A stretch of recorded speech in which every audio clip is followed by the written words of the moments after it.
ইন্না নাহনু নাযালনা যিকরা ওয়া ইন্না লাহু লাহাফিজুন। আর আল্লাহ হেফাজত করবেন কিভাবে? মাধ্যম তো বহুত আছে, কিন্তু আল্লাহ সর্বপ্রধান মাধ্যম বানিয়েছেন বান্দার সিনাকে। তার মানে আল্লাহ কোরআন হেফাজত করবেন কোরআন ওয়ালাদেরকে হেফাজত করার মাধ্যমে। সুতরাং যারাই আসবে কোরআন ওয়ালাদেরকে নিশ্চিহ্ন করার জন্য, আরে তাদের নাম ফেরাউন হোক, হামান হোক, নমরুদ হোক, কারুন হোক, আবু জাহাল হোক, আবু লাহাব হোক, আর এই সমস্ত ফ্যাসিস্ট ডাইনি বুড়ি হোক, নাম যাই হোক না কেন, ওদের নাম নিশানায় যাবে হারিয়ে। দুনিয়ার মধ্যে দু ধরনের আদর্শ আছে। এক ধরনের আদর্শ হলো নববী আদর্শ, আর এক ধরনের আদর্শ হলো জাহেলি আদর্শ। নববী আদর্শের বিপরীত যা, তাই হলো জাহেলি আদর্শ। আল্লাহ রাসূল সাল্লাল্লাহু আলাইহি ওয়াসাল্লাম দুনিয়াতে এসেছিলেনই, রব্বুল আলামিন তাকে পাঠিয়েছিলেনই জাহেলিয়াতকে মুর্দা করার জন্য এবং ইসলামকে জিন্দা করার জন্য।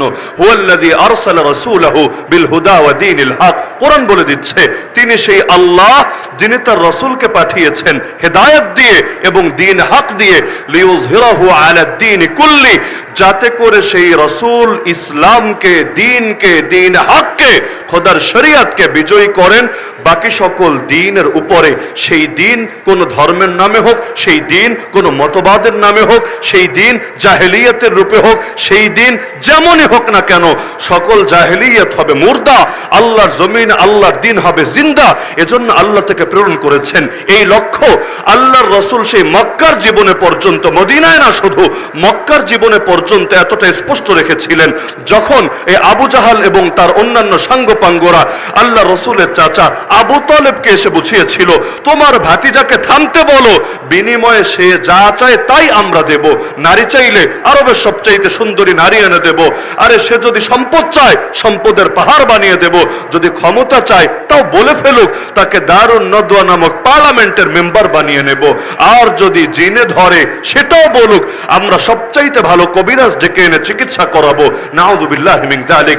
আল্লাহর রাসূল তাদের এ সকল কথার পরিপ্রেক্ষিতে বলেছিলেন, ফাওয়াল্লাহ, আল্লাহর কসম করে বলছি, লাউ ওয়াদাউ শামসা ফি ইয়ামিনি ওয়াল কামারা ফি ইয়াসারি আলা আন আতরুকা হাযাল আমরা মা তারাকতুহু হাত্তা ইউযহিরাহু আল্লাহ ওয়া আহলিকা দুনাহু। আরে কিসের লোভ দেখাও, কিসের স্বপ্ন দেখাও? আমার ডান হাতে যদি আকাশে সূর্য এনে দাও, বাম হাতে যদি আকাশের চাঁদটাও এনে রাখো, তবুও তো এই আদর্শ আমি ছাড়বো না যতদিন না আল্লাহ তার জমিনে তার দ্বীনকে করবেন জিন্দা, অথবা আমি নবী হব মুর্দা, যেটাকে আমাদের ভাষায় সহজে আমরা বলি হয়তো শরিয়ত নয়তো শাহাদাত। আরে তোমরা ভেবেছোটা কি এই দ্বীন আর কোরআন হেফাজতের দায়িত্ব আমরা নেই নাই? হেফাজতের দায়িত্ব নিয়েছেন স্বয়ং আল্লাহ। ইন্না নাহনু নাযালনা যিকরা ওয়া ইন্না লাহু লাহাফিজুন। আর আল্লাহ হেফাজত করবেন কিভাবে? মাধ্যম তো বহুত আছে, কিন্তু আল্লাহ সর্বপ্রধান মাধ্যম বানিয়েছেন বান্দার সিনাকে। তার মানে আল্লাহ কোরআন হেফাজত করবেন কোরআন ওয়ালাদেরকে হেফাজত করার মাধ্যমে। সুতরাং যারাই আসবে কোরআন ওয়ালাদেরকে নিশ্চিহ্ন করার জন্য, আরে তাদের নাম ফেরাউন হোক, হামান হোক, নমরুদ হোক, কারুন হোক, আবু জাহাল হোক, আবু লাহাব হোক, আর এই সমস্ত ফ্যাসিস্ট ডাইনি বুড়ি হোক, নাম যাই হোক না কেন, ওদের নাম নিশানায় যাবে হারিয়ে। তাহলে আল্লাহ রসুল এসেছিলেন সিরাজা মুনিরা হয়ে, এমন আলো যে আলোয় গোটা পৃথিবী আলোকিত হয়ে উঠবে। সুতরাং এই অন্ধকার জামানায় নব্য জাহেলিয়াতের মধ্যেও পৃথিবীর বুকে আলো জ্বালাতে চাইলে আল্লাহ রসুলের সিরাত বাদ দিয়ে, আল্লাহ রসুলের নববী আদর্শ বাদ দিয়ে ভিন্ন কোন তরিকায় সফলতা অতীতেও আসে নাই, আজও আসবে না, কোনোদিন আসা সম্ভব না। সুতরাং আল্লাহ রসুলের প্রতিটা শিক্ষাই আমাদের কাছে আমানত। আমাদের জান যেতে পারে, কিন্তু রক্ত দিয়ে হলেও আল্লাহর নবীর কোন আমানতকে কিছুতেই নষ্ট হতে দেব না। আল্লাহ নবী যে ইসলাম আমাদের কাছে দিয়েছেন, সেই ইসলামে নামাজও আছে, রোজাও আছে, হজও আছে, যাকাতও আছে, ইলমও আছে, আত্মশুদ্ধিও আছে, দাওয়াতও আছে, সবই আছে। পাশাপাশি জিহাদও আছে, খেলাফতও আছে, কাফের মুশরিকদের দাঁত ভাঙা জবাব দেওয়ার শিক্ষাও আছে। সুতরাং এই পুরো কোরআনই তো আমানত, নবীর পুরো আদর্শই তো আমানত। তো এখন নামাজের কথা বললে ভালো বলবা, রোজার কথা বললে ভালো বলবা, ইলমের দাওয়াত দিলে ভালো বলবা, আর আত্মশুদ্ধির কথা বললে ভালো বলবা, আর জিহাদের কথা বললে জঙ্গি বলবা, খেলাফতের কথা বললে উগ্রবাদী বলবা। আল্লাহর কসম, তোদের চোখে যদি জিহাদ উগ্রবাদ হয়, তোদের চোখে যদি খেলাফত সাম্প্রদায়িকতা হয়, তোদের চোখে যদি আল্লাহ নবীর আদর্শ টেররিজম হয়, আল্লাহর কসম, আল্লাহর কসম, আল্লাহর কসম, তোদের সব গালি মাথা পেতে নিতে রাজি আছি। যেই গালি মনে চায় সেই গালি দে, কিন্তু আমরা কোনো কিছুর বিনিময়ে নবীর কোন আদর্শ ছাড়তে রাজি না।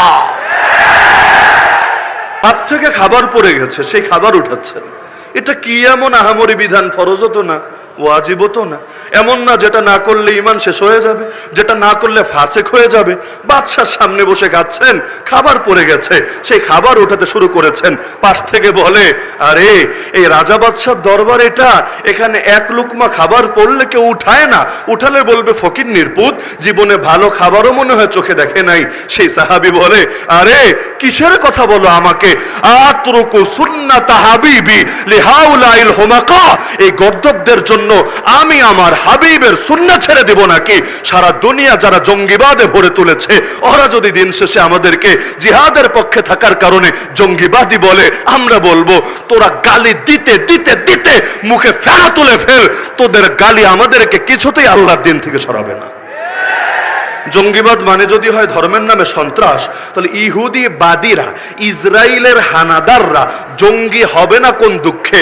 কোন দেশের বিজ্ঞান, কোন দেশের ফিলোসফির আলোকে এটা যুক্তিতে ধরে আমাকে এসে বুঝান। কারণ ওরা নাস্তিকতা রাষ্ট্র প্রতিষ্ঠা করতে চায় না, ওরা ইহুদিবাদী রাষ্ট্র প্রতিষ্ঠা করতে চায়। স্পষ্ট কথা, এমন এক রাষ্ট্র যেই রাষ্ট্রে ইহুদিবাদ চলবে, এমন এক রাষ্ট্র যেই রাষ্ট্রের নেতা আগামী দিনে হবে মাসিহে দাজ্জাল। আরে পার্শ্ববর্তী রাষ্ট্রে দেখেন নরেন্দ্র মোদী, বিজেপি, আরএসএস, তারা বলে না আমরা নাস্তিকবাদী রাষ্ট্র বানাতে চাই, তারা বলে যে আমরা এখানে রাম রাজ্য বানাতে চাই। তো ধর্মের নামে এই যে লক্ষ লক্ষ মানুষকে মারছে, ধর্মের নামে নির্মম নির্যাতন করছে, আরে আসিফার মতো 6 বছরের মেয়েরা পর্যন্ত ওদের নৃশংস থাবা থেকে বাঁচতে পারছে না। মন্দিরের ভেতর ঢুকিয়ে দিনের পর দিন গণধর্ষণ করে করে খাবারও না দিয়ে এক পর্যায়ে পাথর দিয়ে মাথা থেতলে ফেলে জানে মেরে ফেলছে। বলতে পারেন বিচ্ছিন্ন ঘটনা 2-4 জন করেছে, তাতে কি? আরে বিচ্ছিন্ন ঘটনা মানতাম, কিন্তু যখন পত্র পত্রিকায় দেখি ওই বছর যতগুলো পর্ন সাইট আছে, পর্ন সাইট ওই ব্লু ফিল্মের জগতে সবচাইতে বেশি সার্চ হয়েছে, এটা দেখার জন্য যে কিভাবে কোন পন্থায় কোন তরিকায় আসিফাকে রেপ করা হয়েছে, এটা দেখতে চায়। তো ইন্ডিয়ার মধ্যে ওই বছর সকলে মিলে আসিফার এই নির্মম শাহাদাতের ট্র্যাজেডি দেখে যখন চোখ জোড়ানোর স্বপ্ন দেখে, এটা সবগুলো সার্চের মধ্যে সবার শীর্ষে থাকে, তখন আর বুঝতে বাকি থাকে না ওরা ইসলামের বিরুদ্ধে যুদ্ধের ঘোষণা দিয়ে দিয়েছে। অযোধ্যা বিশাল এক জায়গা, রামের নাকি জন্মভূমি, ভালো কথা। অযোধ্যায় এত জায়গা থাকতে বাবরি মসজিদ ভেঙেই মন্দির বানানো লাগলো, আর কি কোনো জায়গা খুঁজে পাওয়া গেল না? আল্লাহর ঘর মসজিদ, যেটা মসজিদ সেটা কিয়ামত পর্যন্ত মসজিদ, কোনো বাপের বেটার ক্ষমতা নাই মসজিদকে ভিন্ন কিছুতে পরিণত করবে। আল্লাহর রসুলের জামানায় কাবাতুল্লাহ বাইতুল্লাহর মধ্যেও তো 360টা মূর্তি ঢুকানো হয়েছে, কিন্তু 360 মূর্তি ঢুকেছে বলে তা মসজিদ থেকে মন্দির হয়ে যায় নাই, গির্জা হয়ে যায় নাই, প্যাগোডা হয়ে যায় নাই। যা মসজিদ তা মসজিদই থাকবে।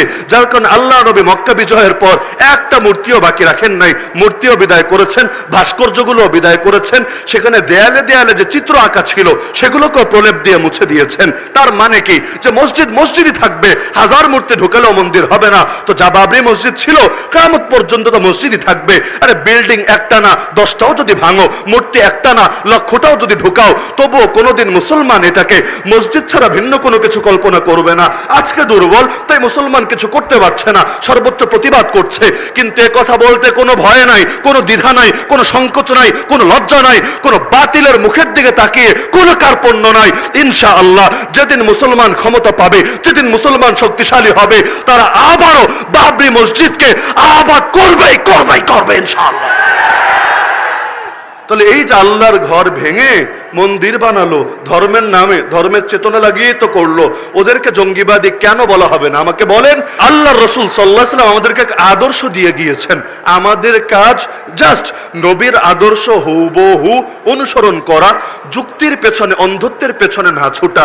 যুক্তির পেছনে তো ইবলিস ছুটেছিল, আল্লাহ বললেন সেজদা দে, ইবলিস বলল সেজদা দিব না। কেন দিবি না?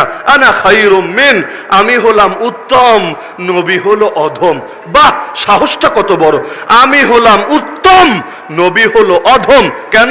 খালাকতানি মিন নার ওয়া খালাকতাহু মিন তিন, আমাকে সৃষ্টি করেছো আগুন থেকে, তাকে সৃষ্টি করেছো মাটি থেকে। আজকের যুগে কিছু মানুষ মাদ্রাসায় পড়ে নাই, জেনারেল লাইনে পড়েছে, মাওলানা মুফতি হতে পারে নাই, বড় ডক্টর, বড় বুদ্ধিজীবী, বড় কিছু হয়ে গিয়েছে। এখন যদি বলা হয় আলেমের পরামর্শ শোনো, বলে আলেম দিয়ে কি হবে? নাহনু খায়রুম মিনহুম, আমরা তাদের চাইতে উত্তম। ওদের সুরে আর ইবলিসের সুরে কি পার্থক্য থাকে? যত বড় বিদ্যান হও, যত বড় শিক্ষিত হও, যত বড় জ্ঞানী গুণী হও, আরে আলেম তথা নবীর ওয়ারিসদের থেকে কোরআন সুন্নাহর আলোকে যদি তুমি সিদ্ধান্ত গ্রহণ না করো, পরামর্শ গ্রহণ না করো, তুমি ব্যর্থ হবাই হবা, ব্যর্থ হবাই হবা। কারণ রহমত আল্লাহর হাতে, বরকত আল্লাহর হাতে, নুসরত আল্লাহর হাতে, শান্তি আল্লাহর হাতে, মুক্তি আল্লাহর হাতে, হায়াত আল্লাহর হাতে, মউত আল্লাহর হাতে। সবই যখন আল্লাহর হাতে, বাতিলের দালালিতে জীবন চলবে কোন দুঃখে?